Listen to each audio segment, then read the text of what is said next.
Sometimes the things that seem ideal to others are actually the source of the biggest disappointments. While it might not be understandable for people when I say I broke up with Rob because he prepared cruise tickets as a surprise for me on my birthday, it was actually the most disappointing thing he had ever done. I know you might call me weird and ungrateful for that, but let me explain the context first. So, my birthday is coming up in a few months, and I was expecting Rob to have made the preparations in advance. I recently came to know through his sister that he had prepared cruise tickets as a surprise, which she revealed, thinking that it would make me excited. However, unlike what she expected, it was more of a disappointment to me than a surprise, and I had my own reasons for that. The biggest reason I reacted this way is because Rob knows of my acute seasickness, and that I can never go on cruises. Secondly, I had my plans for my birthday, and discussed them with him months ago, which makes it completely illogical to waste money on expensive cruise tickets. I even took a break from work to prepare for this festival, and have been saving money for a long time. His doing all that despite knowing my preferences has frustrated me a lot.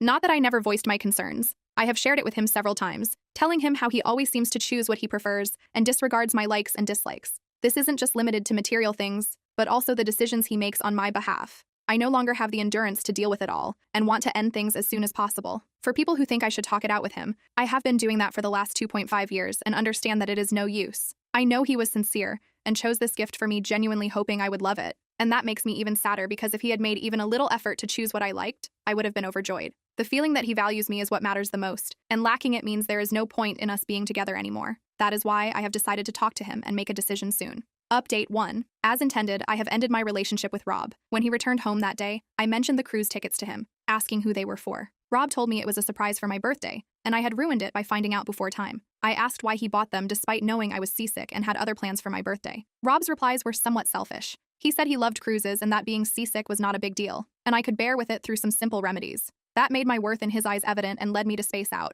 Noticing my silence and unresponsiveness throughout the conversation, Rob asked if anything was wrong. Not wanting to drag things out unnecessarily, I told him I had ended the relationship. Shocked and frustrated, he asked for an explanation, and my reply was straightforward. Because your needs and preferences have always been more important to you, and I am not the person you truly care for. Hearing this, Rob started an argument and insisted we talk it out, but I was too tired to respond and laid down on the couch to sleep. After trying to speak to me for some time, he left me alone. When I woke up the next morning and prepared to leave for work, Rob tried to talk to me again. I made it clear that I was no longer interested in discussing the relationship since I would never change my mind. However, if he wanted to talk about our shared expenses or breaking the lease, I could take time out for that. During my break at work, I took a pen and paper and jotted down a few instances from the past 6 months where Rob had shown the same selfish attitude. Despite ignoring a lot of things, it still came to around 3 pages. When I went home and Rob made another attempt to talk, I handed him the papers and told him this was what always bothered me. After reading them, he left me alone to rest. Rob does not want to accept that we are no longer together and instead suggests we attend therapy sessions.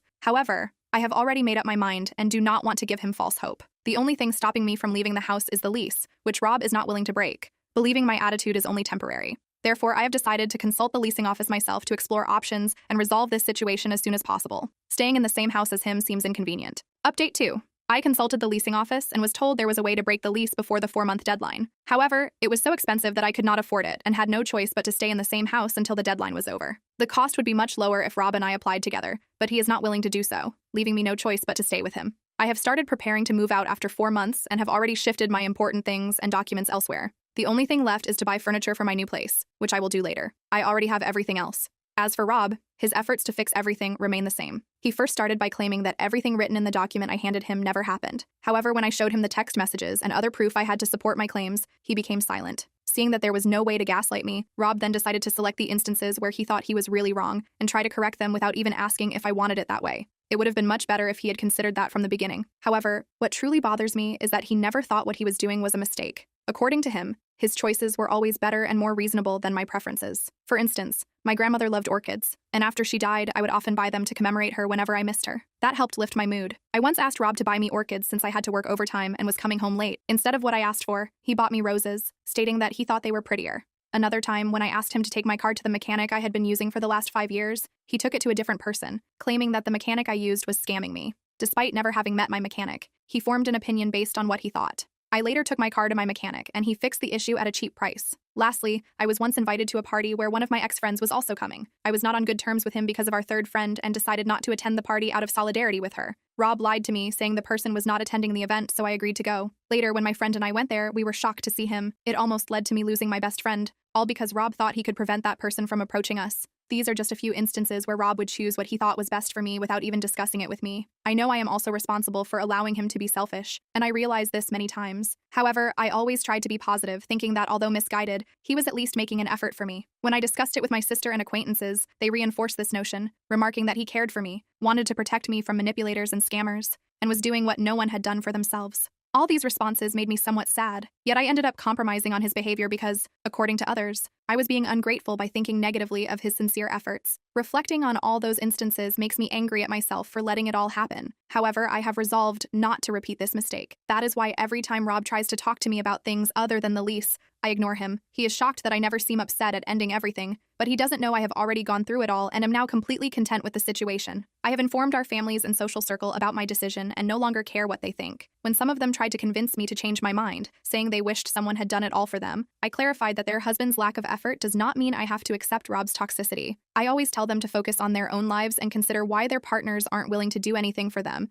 instead of trying to convince me to rethink my decision. I cannot be content with such a significant compromise just because he made an effort. Many people are unhappy with my decision and have stopped talking to me, yet I do not care much at this point. My own self is much more important to me than what others think.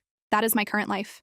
I am living in the guest room of the same house, and Rob is still trying to convince me to give him another chance. He seems genuinely sad and frustrated, but I have stopped caring about that. Since he is forcing me to stay in the same house by refusing to break the lease, I have decided not to care much about how he feels. We live like roommates, cooking, cleaning, and shopping for ourselves. I never talk to him when he is home and never answer his calls or messages when he is not around. This is his punishment for making me live like a hostage. Although I have no intention to harm him or damage his property, I am going to ignore him as if he does not exist for the next 4 months. He has to choose between living like this or breaking the lease. Other than that, I am doing quite well, continuing my job and other life routines. I have my boundaries and rules that I am never going to break or let anyone break. I will never allow anyone to manipulate me again. What I endured was enough to teach me a lesson. It is true that some people manipulate us and force us to assume that their decisions are always the best for us. However, the responsibility for that is entirely ours.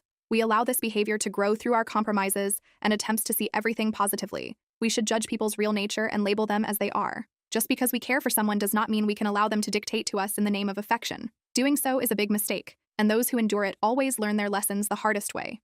We must not give up our authority to make decisions for ourselves because no one knows us better than we do, and no one will care for us as genuinely as we can for ourselves.